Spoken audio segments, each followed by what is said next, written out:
ಕೃಷ್ಣಂ ವಂದೇ ಜಗದ್ಗುರು. ಆದುದೆಲ್ಲ ಒಳ್ಳೆಯದಕ್ಕೆ ಆಗಿದೆ, ಆಗುವುದೆಲ್ಲ ಒಳ್ಳೆಯದೇ ಆಗುತ್ತಿದೆ, ಆಗಲಿರುವುದು ಸಹ ಒಳ್ಳೆಯದೇ ಆಗಲಿದೆ. ರೋಧಿಸಲು ನೀನೇನು ಕಳೆದುಕೊಂಡಿರುವೆ, ಕಳೆದುಕೊಳ್ಳಲು ನೀನೇನು ತಂದಿರುವುದಾದರೇನು, ನಾಶವಾಗಲು ನೀನು ಮಾಡಿರುವುದಾದರೇನು, ನೀನೇನು ಪಡೆದಿದ್ದರೂ ಅದನ್ನು ಇಲ್ಲಿಂದಲೇ ಪಡೆದಿರುವೆ. ಯಾವುದು ನಿನ್ನ ಭಾಗದಲ್ಲಿ ಇದೆಯೋ ಅದು ನಿನಗೆ ಸಿಕ್ಕೇ ಸಿಗುತ್ತದೆ. ಯಾವುದು ನಿನ್ನದಲ್ಲವೋ ಅದು ನೀ ಎಷ್ಟೇ ಪ್ರಯತ್ನಿಸಿದರೂ ಸಿಗಲಾರದು. ಚಿಂತೆ ಬಿಡು, ಜೀವನದಲ್ಲಿ ಬರುವುದೆಲ್ಲವ ಬಂದದ್ದೇ ಸ್ವೀಕರಿಸು. ನಮ್ಮ ಬದುಕೇ ಒಂದು ಹೋರಾಟ. ಈ ಹೋರಾಟದಲ್ಲಿ ನಾವು ಮಾಡುವ ಕಾರ್ಯವನ್ನು ಪ್ರಾಮಾಣಿಕವಾಗಿ ಮಾಡಬೇಕು. ಏನು ಆಗಬೇಕು ಅದು ಹಾಗೆ ತಿರುತ್ತದೆ, ಅದನ್ನು ತಡೆಯಲು ನಮ್ಮಿಂದ ಸಾಧ್ಯವಿಲ್ಲ. ಸತ್ಯದ ದಾರಿಯಲ್ಲಿ ಹೋಗು. ನೀನು ನಡೆಯುವಾಗ ಪಾತಾಳಕ್ಕೆ ಬಿದ್ದರೆ ನಿನ್ನನ್ನು ಮೇಲೆತ್ತಲು ನಾನು ಬಂದೇ ಬರುತ್ತೇನೆ. ಸ್ವರ್ಗದಲ್ಲಿ ಎಲ್ಲವೂ ಇದೆ, ಆದರೆ ಸಾವಿಲ್ಲ. ಭಗವದ್ಗೀತೆಯಲ್ಲಿ ಎಲ್ಲವೂ ಇದೆ, ಆದರೆ ಸುಳ್ಳಿಲ್ಲ.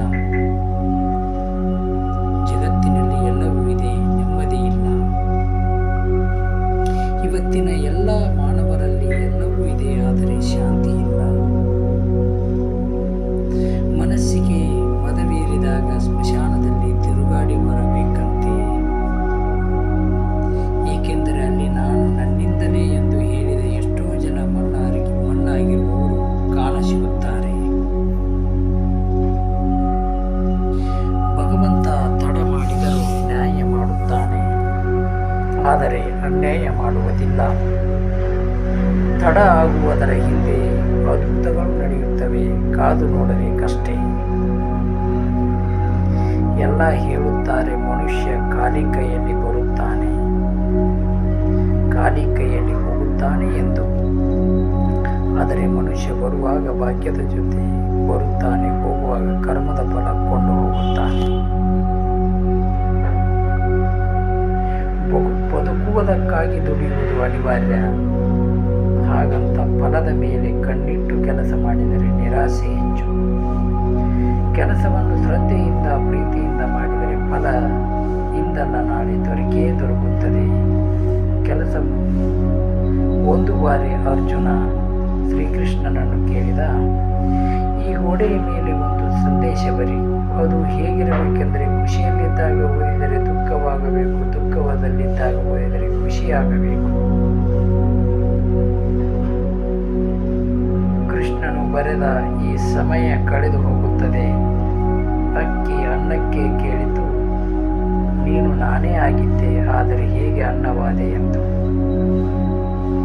ಅನ್ನ ಸುಂದರವಾಗಿ ಉತ್ತರಿಸಿತು, ನೀರು ಮತ್ತು ಬೆಂಕಿಗಳ ಸಂಪರ್ಕಕ್ಕೆ ಒಳಗಾಗದೆ ಅವುಗಳ ಸಂಸ್ಕಾರದಿಂದ ಮಧುರವಾದೆ. ಅಕ್ಕಿ ಎನ್ನುವ ಭಾವ ಕಳೆದುಕೊಂಡೆ, ಅನ್ನ ಎನ್ನುವ ಅನುಭವ ಪಡೆದುಕೊಂಡೆ. ಅದೇ ರೀತಿ ಸಜ್ಜನರ ಸಂಘದಿಂದ ನಮ್ಮಲ್ಲಿರುವ ಅಜ್ಞಾನ ದುರಿತ ದುಮ್ಮಾನಗಳ ಕಾಠಿನ್ಯತೆಯು ತೊಲಗಿ ಪುಣ್ಯ ಜ್ಞಾನ ಮೋಕ್ಷಗಳೆಂಬ ಮೃದುತ್ವದ ಅನುಭವ ದೊರೆಯುತ್ತದೆ.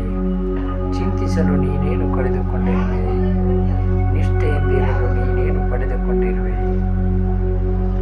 3 ದಿನದ ಈ ನಾಟಕದಲ್ಲಿ ಕಳೆದುಕೊಳ್ಳಬೇಕಾಗಿರುವುದು ಕರ್ಮವಂತೆ, ಪಡೆಯಬೇಕಾಗಿರುವುದು ಪುಣ್ಯವಂತೆ. ದೊಡ್ಡ ಮನುಷ್ಯನಾಗುವುದು ಒಳ್ಳೆಯದು, ಆದರೆ ಒಳ್ಳೆಯ ಮನುಷ್ಯನಾಗುವುದು ದೊಡ್ಡ ವಿಷಯ.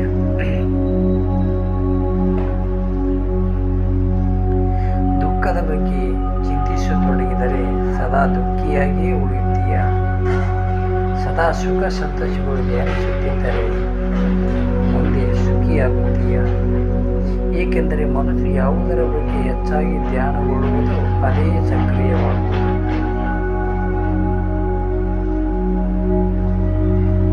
ಪರಮಾತ್ಮನಲ್ಲಿ ಏನನ್ನಾದರೂ ಬೇಡುವುದಾದರೆ ಪರಮಾತ್ಮನನ್ನೇ ಬೇಡು. ಪರಮಾತ್ಮ ನಿನ್ನವನಾದರೆ ಸರ್ವಸ್ವವೂ ನಿನ್ನದೇ. ಹೊಡೆತದ ನೋವನ್ನು ತಡೆದುಕೊಳ್ಳುವ ಶಕ್ತಿಯನ್ನು ನೀಡು ಭಗವಂತ. ಸಮಯ ಬಂದಾಗ ತಿರುಗಿಸಿ ಹೊಡೆಯುವ ತಾಕತ್ತನ್ನು ನೀಡುತ್ತಾನೆ. ನೀವು ಪ್ರಯತ್ನಿಸುವವರೆಗೂ ನಿಮ್ಮೊಳಗಿನ ಶಕ್ತಿಯ ಅರಿವು ನಿಮಗಿರುವುದಿಲ್ಲ. ಪ್ರಯತ್ನ ನಿರಂತರವಾಗಿರಲಿ. ಒಂದು ವೇಳೆ ಮನುಷ್ಯ ತನ್ನ ನಿರೀಕ್ಷೆಗಳ ಮೇಲೆ ನಿರಂಕುಶ ಹಾಕಿ ತನ್ನ ವಿಚಾರಗಳನ್ನು ಬೇರಾವುದೋ ವ್ಯಕ್ತಿಯ ಪರಿವರ್ತನೆ ಮೂಲಕ ತನ್ನ ಅಂತರಂಗವನ್ನು ಪರಿವರ್ತನೆ ಮಾಡುವ ಪ್ರಯತ್ನ ಮಾಡಿದರೆ ನಾವು ಸಂಬಂಧಗಳಲ್ಲಿ ಸಂತೋಷವನ್ನು ಹುಡುಕುವುದರ ಕಷ್ಟವಾಗುವುದೇ ಇಲ್ಲ. ಅರ್ಥಾತ್ ಸ್ವೀಕಾರ ಭಾವವೇ ಸಂಬಂಧದ ವಾಸ್ತವಿಕ ಅರ್ಥವಾಗುವುದು. ಸಮಸ್ಯೆ ಸವಾಲುಗಳನ್ನು ಯಾರು ಅವಕಾಶಗಳನ್ನು ಪರಿವರ್ತನೆ ಮಾಡಿಕೊಳ್ಳುತ್ತಾರೋ ಅವರು ಮಾತ್ರ ಬದುಕಿನಲ್ಲಿ ಗಟ್ಟಿಯಾಗಿ ನಿಲ್ಲಬಲ್ಲರು. ಒಂದು ಕಲ್ಲು ಒಂದು ಸಾರಿ ಮಾತ್ರ ಮಂದಿರಕ್ಕೆ ಹೋಗುತ್ತದೆ, ಹೋಗಿ ಭಗವಂತನಾಗುತ್ತದೆ. ಆದರೆ ಪ್ರತಿದಿನವೂ ಮಂದಿರಕ್ಕೆ ಹೋಗುವ ಮನುಷ್ಯನು ಮಾತ್ರ ಕಲ್ಲಾಗೇ ಇರುತ್ತಾನೆ. ಯಾವ ರಾಜನು ಸದಾಕಾಲ ರಾಜನಾಗಿರುವುದಿಲ್ಲ, ಯಾವ ಶ್ರೀಮಂತನು ಕೊನೆಯವರೆಗೂ ಶ್ರೀಮಂತನಾಗಿರುವುದಿಲ್ಲ, ಯಾವ ಬಡವನು ಕೊನೆಯವರೆಗೂ ಬಡವನಾಗೇ ಇರುವುದಿಲ್ಲ. ಈ ಜಗತ್ತಿನಲ್ಲಿ ಯಾವುದೂ ಕೂಡ ಶಾಶ್ವತವಲ್ಲ. ಪರಿವರ್ತನೆಯೇ ಜಗದ ನಿಯಮವಾಗಿದೆ. ಬದುಕಿನಲ್ಲಿ ಅತಿಯಾಗಿ ಮೌನವಾಗಿರುವುದು ಒಳ್ಳೆಯದಲ್ಲ. ಸಮಯಕ್ಕೆ ಸರಿಯಾಗಿ ತಪ್ಪುಗಳನ್ನು ವಿರೋಧಿಸುವುದನ್ನು ಕಲಿಯಿರಿ. ದೇವರು ನಮ್ಮ ಜೊತೆಗಿಲ್ಲ.